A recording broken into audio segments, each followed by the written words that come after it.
Hey, welcome to Draft Academy. My name's Mike. In this tutorial, I'm going to show you how you can use the HTML tag style in order to remove the inline styling from your HTML elements.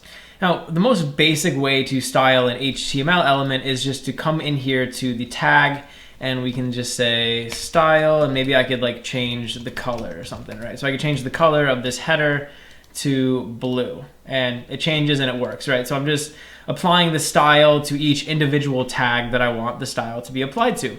There's actually another way that we can go about styling our elements, and it's not better or worse than using inline styling, it's just different. And that's using the HTML style tags. So we can actually create a set of HTML tags, and inside of those tags we can write all of the CSS styling values that we want to use in our web page. So what you want to do is come up here to the head of the HTML file, and I'm just going to go right below the title here, and I'm going to make these style tags. So style, and then this end style tag, and then in here we can actually start writing out CSS code. So up until this point, if you've been following along with this tutorial, we've only been doing CSS in the line.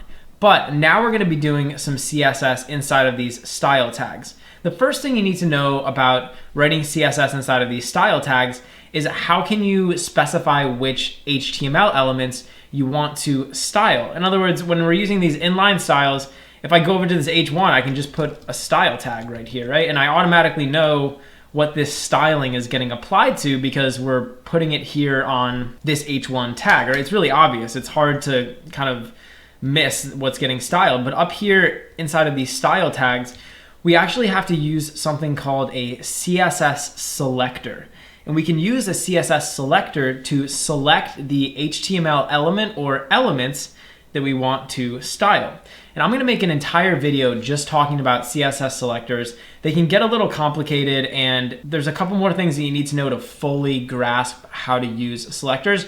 But for now, just know that the most basic way to select an HTML attribute is just to refer to it by name. So for example, if I wanted to put some styling on the body right here, I can just say body, and now I can make an open and closed curly bracket, and inside of this open and closed curly bracket, I can start defining my CSS attributes. So if I wanted to define the color, I could just say color, colon, and then the color that I wanted to color everything.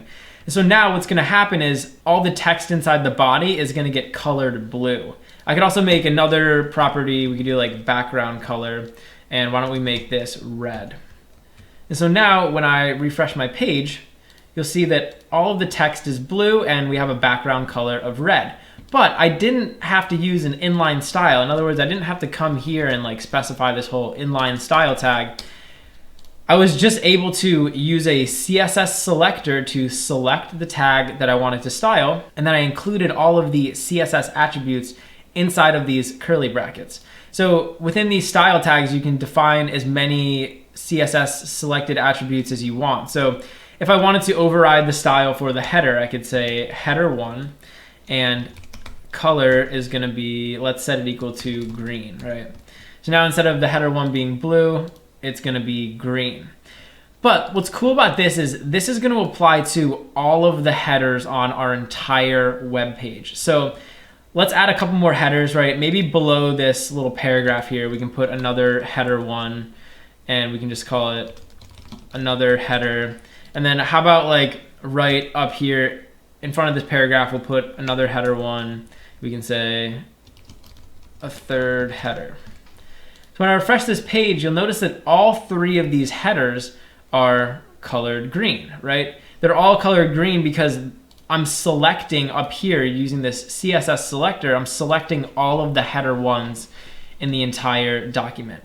And so, you can modify the styles up here and then they'll get modified on the web page just like that. So as you learn more about CSS selectors, you'll be able to select individual elements, and you'll also be able to define things like classes and IDs, which will make styling your elements a lot easier. Now, like I said before, this styling elements like this isn't necessarily better or worse than using inline styling.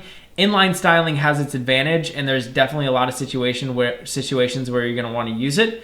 But For the most part, you want to store your CSS inside of these style tags, or you want to store them inside of external style sheets. And I'm going to make a video talking about using those as well.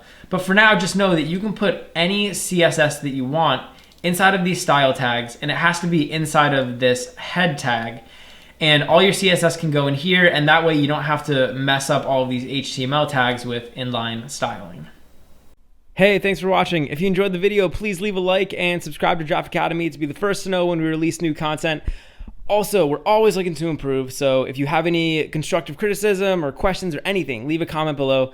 Finally, if you're enjoying Draft Academy and you want to help us grow, head over to draftacademy.com/contribute and invest in our future.